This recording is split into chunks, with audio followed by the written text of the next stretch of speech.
What's good, everybody? Today I thought I would bring you guys the deck that I took to locals this past weekend, and as you can clearly see, it's Melodious Agents.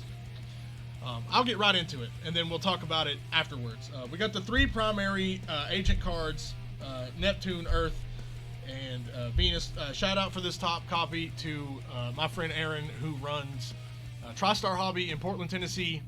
Please go to his store. He and his wife and his child are amazing. Please go support them if you're ever in the area. We got the three shine balls. Actually, never bricked on these. We got the Majesty Hyperion and then the Destruction Venus, which I'll get into. We have the three Fairy Rhoda. You can either just outright activate a Sanctuary in the Sky from the deck, or you can search a card that has Sanctuary mentioned in the text.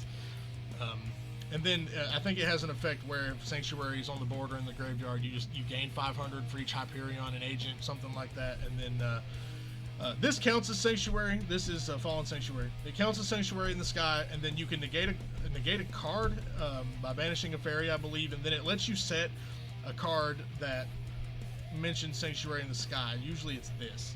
And then the reason people are here, we got the Melodious engine. I just want to say that if you open Ostinato and it goes uninterrupted, you should win the game. There's no reason that you shouldn't, other than maybe your opponent has an absurd hand or just knows how to get through your board with the most elite of technical play. Anyway, we have three Refrain. We have two Couplet, three Ostinato, one Concerto. These things just kind of feed themselves. You go Ostinato, and then you send two of these to make a Baka, which I'll get to. You make a Baka. Baka will summon the third one from the deck, and then you grab Couplet. You scale Couplet, you grab Concerto, you make a second Baka, and then you have three bodies that you can make Exceed the Pendulum with, or you can go into the rank 7, and either way you're going to link off into something. If you make this thing, you'll still have this body, because this will summon from the deck. It'll summon the last one. And then you make this with this and the last body, and then you get this. This is an Omni Negate and a Compulse. It's really good. And then that, or you go Exceed the Pendulum, add this back Pendulum, and then you add one back, and then you make a 2-mat Apo. You play around Nibiru, fucking cool. Then we have three of each of the standard hand traps, in my opinion. We have Imperm, Ash, and Feckvather, and then because the entire monster lineup in the main deck is Fairies, we have three Orange Light. We have the Oddaz Absolute Dragon, and then we have the Vortex for the combo previously mentioned. We have Typhon, great card. We have the two Baka for the Melodious combo previously mentioned. This is a flex spot. I really wanted it to be something else, maybe another Link 3 or 4. Probably will come out.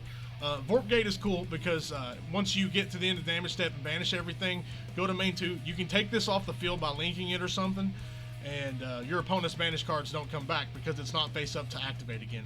Crazy shit. Master Hyperion has two effects. The second one never comes up, so I'm not going to talk about it. You use it to dump this, or really whatever agent you need, but mostly this one so you can continue to extend. We have IP and SP. You shouldn't have to explain. If SP is not in your extra deck, you're doing it wrong. This dumps a Sanctuary or a Fairy. Generally, you're making this and dumping this for this, and I'll get into that. Exceed the Pendulum is for the Apollosa play with Melodious Engine. Unicorn is non-destruction removal. This is actually really good. If you have Sanctuary on the board, you can add a Fairy, and it dumps. And then it has an effect that you can special summon a Fairy from hand by banishing a card in the graveyard. You banish a card in the graveyard, you special summon a Fairy from hand that has a level higher than that, and then it's just so good. And then you have Apollosa. The only changes I would make to this are I'd probably cut this all together, or maybe cut it down to 2 because I kept bricking on it. And this is a flex spot. But anyway, let's get into the agents for a second. Venus summons Shine Ball from the deck. We're all familiar with that from hand or deck. And then this one is essentially the same thing, but it's a tuner, and then it summons from the places this one can't. It's from the banish or the grave, and then they go back to the bottom of the deck. Earth is the Searcher. This lets you special summon an agent from your hand by discarding it, and then when it's in the graveyard and banished, or if it's banished at all, you can add the Sanctuary, which is where this thing comes in. You link into this, and then you dump this, and if you had used this, you banish it for this thing, and then you add this. And then if you have Earth on the board, you have the Hyperion play. So you're automatically set up there. And then I did have an extra deck, a side deck rather. It's kind of mid, I'm not going to lie to you. It's 3 barrier because we have 10-pot player, generic removal. And then we have 3 talent. I finally got a third one, and then a set that matches.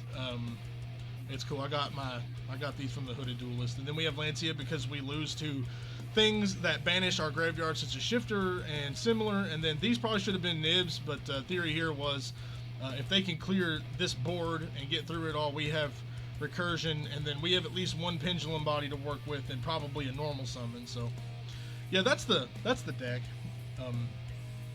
My one loss was the Dinomorphia, and like I said, I kept bricking on Effect Veiler for whatever reason.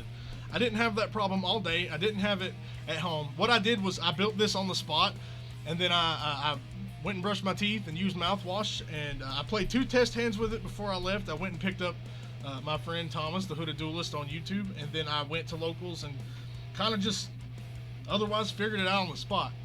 But anyway, let me know what you think, and are there any decks that you would like to see? Because I'll give that a try, if not in real life, then on Dueling Book or something like that. Yeah, just let me know what you think. I'll probably end up trying to put this engine in a lot of stuff. I think this would be really good in Magispector, actually, because the one problem that it has is it just loses to Nib. So we'll figure that out. But anyway, I appreciate you watching. Oh, and before I forget, Chaotic Neutral YGO exceeded 50 subscribers. So in conjunction with me exceeding 100 subscribers, he and I are doing a joint giveaway. We don't quite know what we're giving away yet, but we'll announce it when we figure it out. And anyway, I'll see you in the next one. Don't be late.